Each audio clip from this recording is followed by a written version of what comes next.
पको टुटो भगो अचे बदमानी या मग बागाई जुतो आयो जियो जणो कुड़ी अची सुभान सुबह जो वरी सवेर उथलो वरी नाश्तो थकीतो करे वरी वियो दुकान आए ना जवाब दियो ना ऑफिसर नौकरी वाला के हलिया था वजन कराची में नौकरी आ के दुबई हलिया जान के सिंह जा सऊदी हलिया जान 5 साल 8 साल मिसाल जी खबर न अबे अमर जो ख्याल न पंजे बच्चन जो ख्याल बच्चा रुनी विया मवानन के हवाले थी विया बच्चा शराबी बणजी विया बच्चा नशे बणजी विया चेदोदा मुझे औलाद खरी वियो औलाद खरियो नाए तू जिम्मेदारी तो उनन के खरियोगा तू इने जो जिम्मेदार शरीयत में पुछाणो तो खाती लो छोन टाइम दी पंजे बच्चन के सुभान अल्लाह जी मुरा साईं जी गाल हक दी कंदो जानो तो आने जे रुसो तो भरी विया हक चंदे यार रुसे तो भली रुसे कंगो नींदे वार खुसे भली जो खुसे सुभान अल्लाह हक दिल पर साईं हां जी सोना जी केडी मन बाहर वची न पंजी चीजल अम्मन सा वेंदो कर सुभान अल्लाह पंजी मां सा गरजी कुछ टाइम दींदो कर कुछ वक्त पंजे अप्पे सा गरजी वेंदो कर जोरड़ा दी बाबा खुश आयो बाबा केड़ी शे की जरूरत है बाबा कुछ दिल घुरे थी मां तुझे वठी अचा कदे दिल घुरे ना बाजार में जा केला वठी वा एकड़ो केलन जो दर्जन छकेला अम्मा के छकेला अब्बा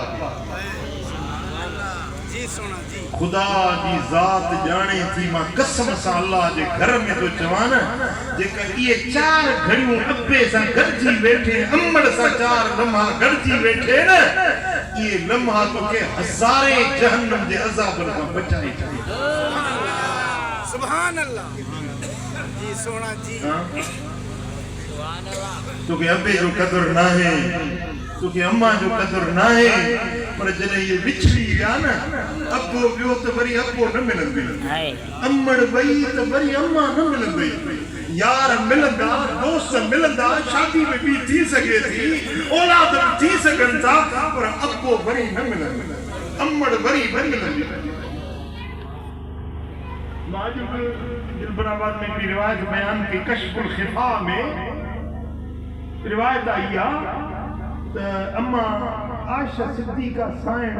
रज़ी अल्लाह ताला अन्हा रिवायत की हज्जतुल वदा में मां पंजे महबूब सां गॾु हुयसि मदीने वाले वीर सां गॾु हुयसि पोइ जॾहिं हजून मक्के शरीफ जी हिकिड़ी वादी आहे पहाड़ी इलाइक़ो आहे जॾहिं साईं जन उतो गुज़रिया अम्मा आयशा सिद्दीका साइन थी फरमाए त हबीबन जे चेहरे ते गम दुख जा आसार ॾिठा महबूबन जे पाक चेहरे ते मुखे दुख जा आसार नजर आया गमज़दा नजर आया मुखे फरमाया त आयशा ने कजावन वट में मां अचा हुजूर जन हलिया विया अमा फरमाया त मां उते वेठी रह घणी देर गुजरी हुई घणी देर का पो जने हुजूर आया तो मुस्तफा पाक चेहरो इए पियो बहके जे गुलाब जा गुल ठरी पहुंचा हुजूर मुर्कन पिया खुशी में मसरूर हुया महबूबन करीमन जे चेहरे ते खुशी जा आसार हुया अम्मा आयशा सिद्दीका साईं अर्ज कयो कि मूं पुछो या रसूल अल्लाह तवा हितो वियो हजून दे गुजरियो तवा जे चेहरे ते दुख जा आसार हुया वरी हींअर मोटिया आयो त खुश आया आयो हबीब ॿुधाईंदा त सबब कहिड़ो सुभान अल्लाह साईं फरमाया त आयशा जेॾी महिल हितो वञा पियो न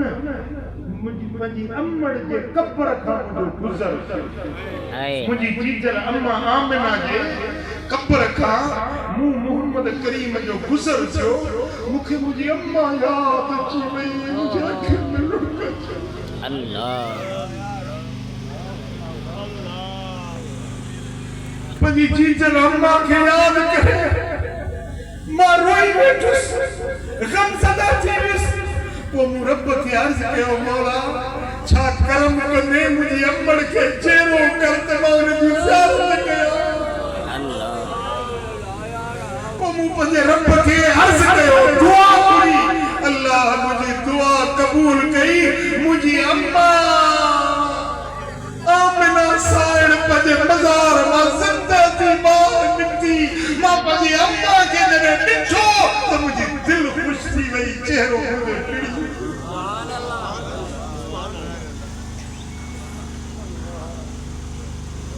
साईं फरमाइन था तो मुझी अम्मा ने मुखे ॾिठो मां पंजी अम्मा के ॾिठो ऐं पोइ मुझी अम्मा के मूं चयो त मां मुते कलमो पढ़ मां अल्लाह जो आखिरी नबी आया हूं त हुजूर जी अम्मा दीन इब्राहिमी ते हुई जेको अब्बा जो दीन हुयो दीन इब्राहिमी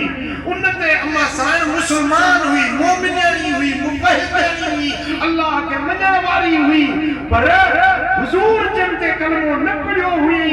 छो त अम्मा साईं अञा हुजूर जन जी उम्र मुबारक 5 साल हुई त अम्मा साईं रहलत करे वई हुई हुजूर जन ऐलान नबूवत बाद में कयो त हाणे हुजूर अलैहिस्सलाम वसलाम जन के नबूवत जे हालत में अम्मा साईं ॾिठो त दिल पर नबी ते ईमान आंदे कलमो पढ़ी हुजूर जी असां